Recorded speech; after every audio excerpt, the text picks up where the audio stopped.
In October 1938, Norwich held its Civic Week to commemorate the visits of King George VI and Queen Elizabeth to the city to open the new City Hall. The King also became the first reigning monarch to attend a football match, Norwich versus Millwall at Carrow Road. A Civic Week programme was produced, and this video looks at the advertisers in this programme. Looking firstly at major city stores, this is Bond's advert. Now John Lewis, this is Bond's as seen in 1955, but back in 1938 it had been a collection of various buildings like this, and the one in the centre left of this photo.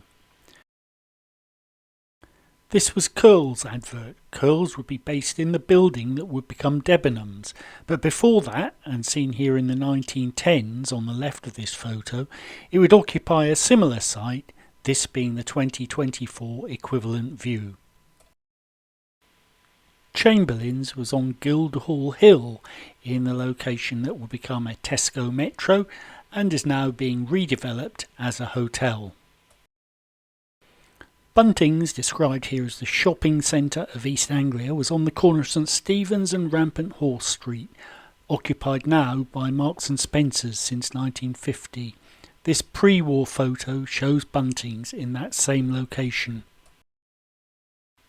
Wallace King opened this store in Prince of Wales Road in 1906, where they would remain until 1997 before relocating to Bothall Street and closing in 2011.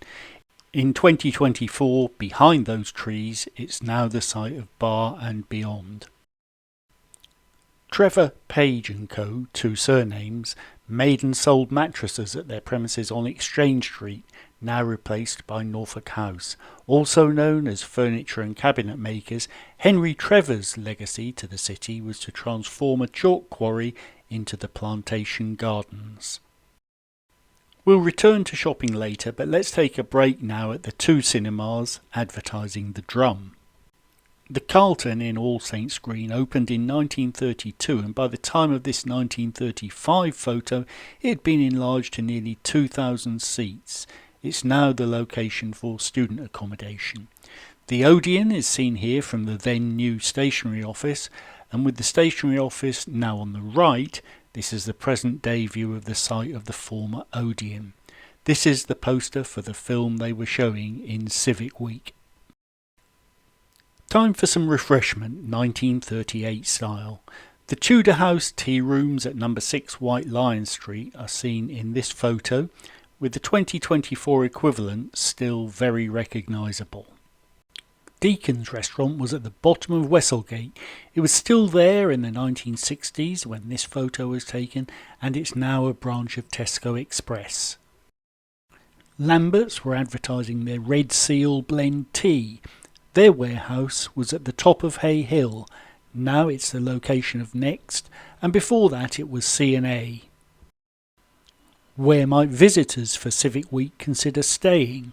The Royal Hotel, with private bathrooms and telephones on all floors, advertised in the programme and is pictured on a postcard here.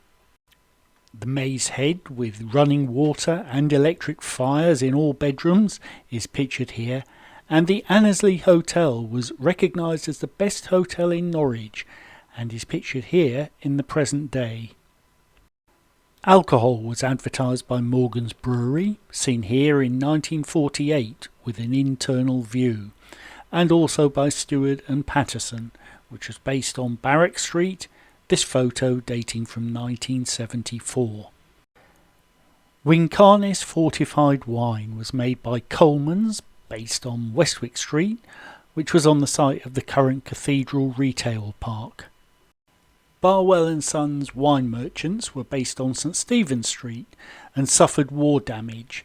Its name is recalled in Barwell's Court, seen here in 1955, and here from the opposite direction in 2024.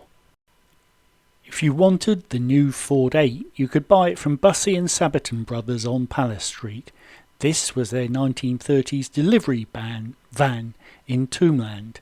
Their Palace Street base is now the site of Centenary House. Alternatively, you might compare offers with the Norwich Motor Company on Prince of Wales Road.